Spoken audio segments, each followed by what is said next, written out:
A deadly blast in the Afghan capital Kabul on Monday. And then, when journalists arrived, a second explosion. At least 26 people are reported to have died in the rush hour attacks that have since been claimed by Islamic State. Among the dead, 9 journalists. Hello, I'm Paul Berry. Welcome to Media Watch. And last week, as we celebrated World Press Freedom Day, 2 suicide bombers in Afghanistan carried out the bloodiest attack on the media this decade. The first bomb sent cameramen and reporters rushing to the scene near the US Embassy in Kabul, and in a coordinated, targeted attack, the second bomb then blew them up. Detonated 15 minutes after the first explosion when a crowd had gathered. Reports say 9 journalists are among those killed. One of the attackers apparently disguised as a cameraman. ISIS claiming responsibility for the attack. So why did ISIS make the media the target? Christina Lamb, author of the book Farewell, Kabul, and chief foreign correspondent at London's Sunday Times, told us, sadly, the media has become the front line. Killing journalists gets more headlines than killing other civilians or soldiers, and like all civilians, we are a soft target. Lamb has covered the wars in Afghanistan since the 1980s and has lived to tell the tale. Sickened and devastated by these killings, she told Media Watch, most foreign news organisations already withdrew from Afghanistan, and I am very concerned that this attack will deter those of us who do still go from going back. It means there are parts of the world just too dangerous to cover, something I never imagined saying even 10 years ago. But it's not just war and terrorism that make the media a dangerous job. Governments all over the world can also be the enemies of truth and fair reporting. Come the end of 2017, a record 262 journalists were imprisoned as a result of their work, according to the Committee to Protect Journalists, with, quote, nearly 3/4 jailed on anti-state charges, many under broad and vague terror laws. More than half of those journalists are in prison in China, Egypt or Turkey, which is easily the worst offender. At the end of 2017, all 73 journalists in jail there were on anti-state charges. And in March, another 24 journalists were sent to prison for up to 7 years on supposed terrorism charges. But the UN prize on World Press Freedom Day went to Egypt's Mahmoud Abu Zaid, also known as Shorkan, who's been in jail in Cairo for nearly 5 years and is currently facing the death sentence. Shorkan's a photojournalist whose crime was to cover these Muslim Brotherhood demonstrations in Cairo in August 2013. The security came and they arrested them, and after a couple of hours they released the French and the American journalist. But Shorkan, since he's Egyptian, they mixed him up with the protesters, and since then he's in the prison. He did what any journalist would do, which is to say, I'm a journalist, and unfortunately he's paying the price for that now. A huge worldwide campaign to free Shorkan, which will be bolstered by the UN award, has so far had no effect. Now clearly, journalists in Australia don't normally put their lives or freedom at risk in reporting what our government does. But press freedom in Australia should not be taken for granted. Last week, in a report titled Criminalising Journalism, the Journalists' Union, the MEAA, published a survey of 1,200 people in which 70% of respondents rated press freedom in Australia as poor or very poor, and just 1.3% rated it as very good. And almost 90% of respondents said the situation had worsened over the past decade. That is a shocking result. So, is it really so bad? Well, according to the MEAA's chief executive, Paul Murphy, it is. Journalism is under attack, with national security laws, metadata retention, poor protections for whistleblowers, the overuse of suppression orders by courts, and flawed freedom of information processes all combining to make it harder for journalists to do their job. Media Watch and others have highlighted those dangers many times. We're a country that prides itself on being an open, liberal democracy, and Parliament's continuing attempts to muzzle the press in Australia are nothing short of a disgrace. But now, to the courts, where freedom of the media is rightly limited by the need to get your facts right. The former Liberal member for Indi, Sophie Mirabella, has won a defamation trial against a regional northeast Victorian newspaper. Mrs Mirabella sued the Benalla Ensign newspaper after it published an article saying she'd publicly pushed her political opponent on the 2016 election campaign trail. 2 years ago, Benalla's hometown paper ran a bitchy 120-word story claiming that Sophie Mirabella had pushed her arch-political rival, Cathy McGowan, out of a photo opportunity at an aged care home. It ran under this headline online: Out of my way! And a little more sedately in the paper: Awkward encounter. But the story in both versions, by Ensign editor Libby Price, reported that Mirabella objected to McGowan having her photo taken with Ken Wyatt, then the aged care minister, and claimed Mrs. Mirabella very publicly pushed Ms. McGowan out of the way to obstruct the photo being taken.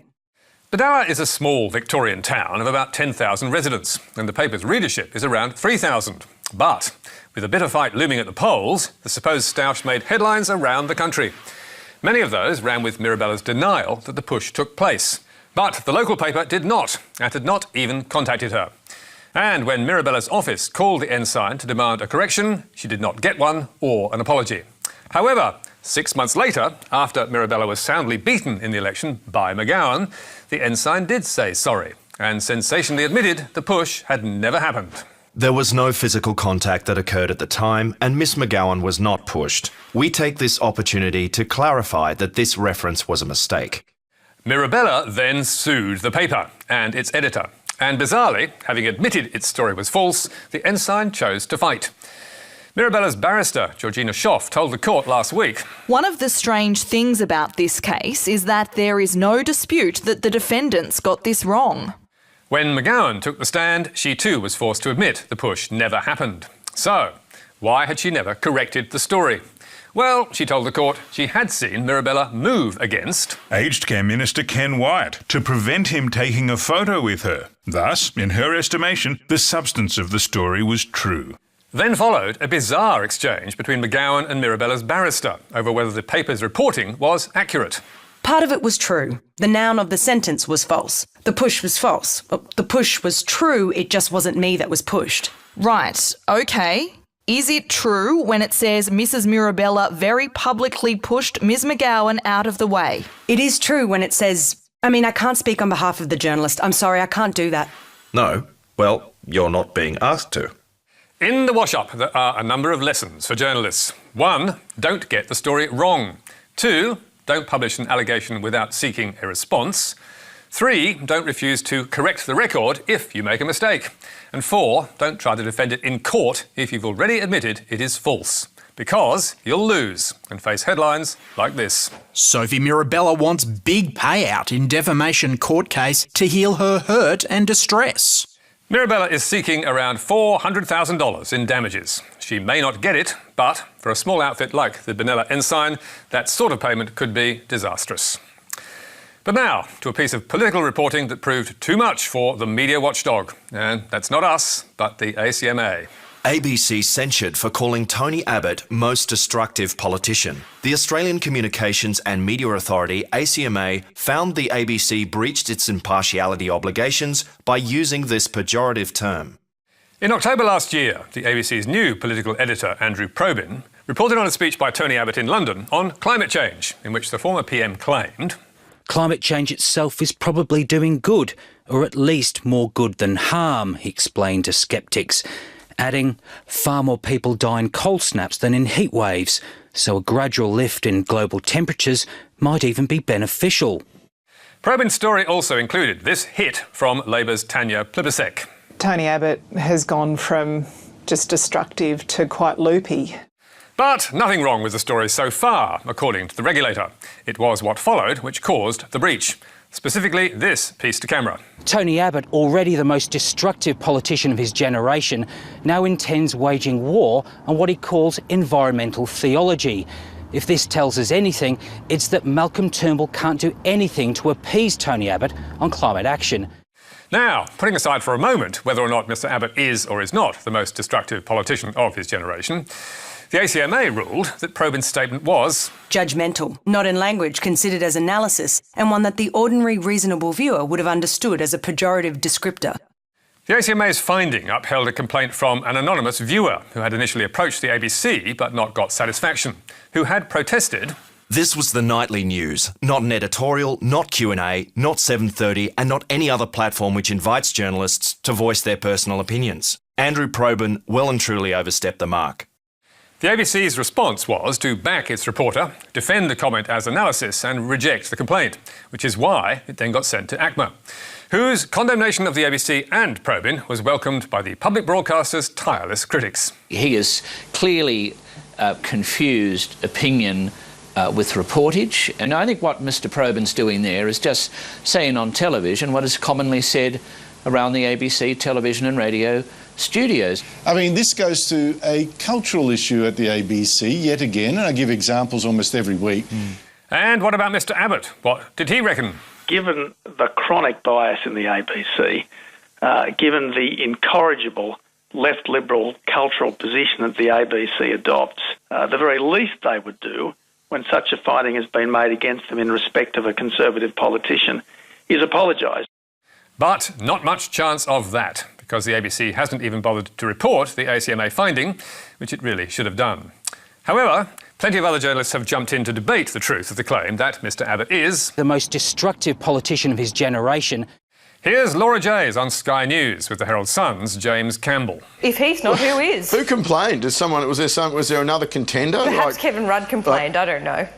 Yeah, Kevin, that's not while I'm alive, says Kevin. I mean, if there's someone who's played a more destructive role in national life over the journey than Tony Abbott, I'd struggle to know who he is.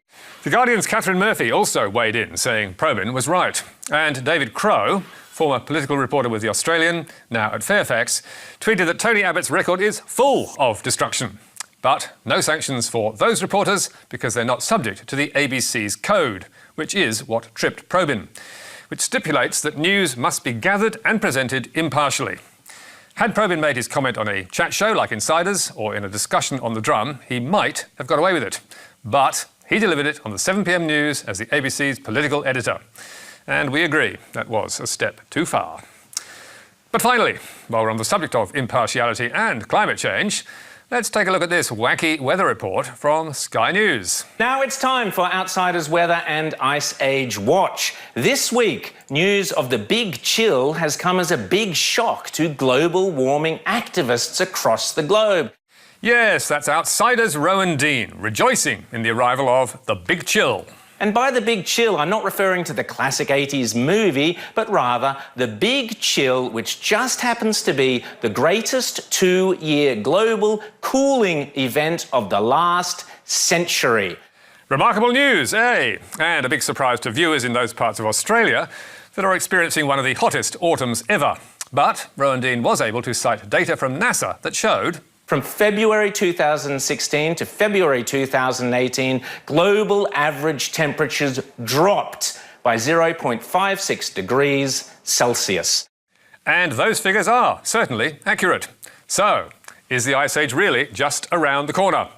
Well, no, it's not, or not on this flimsy evidence, because, as you can see here, the first 2 months of 2018 were cooler than 2016, but Earth's 2016 surface temperatures were the warmest since modern record keeping began in 1880. And global temperatures are still way above the 20th century average, with March 2018 the 6th warmest ever, and February the same.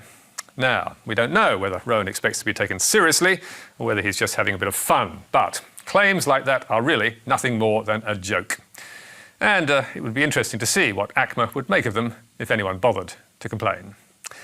And there's more about tonight's stories on our Facebook page or our website, where you can get a transcript and download the programme. You can also catch up with us on iView and contact me or Media Watch on Twitter. And don't forget, Media Bites every Thursday. Q&A is up next, but for now, until next week, that's it from us. Goodbye.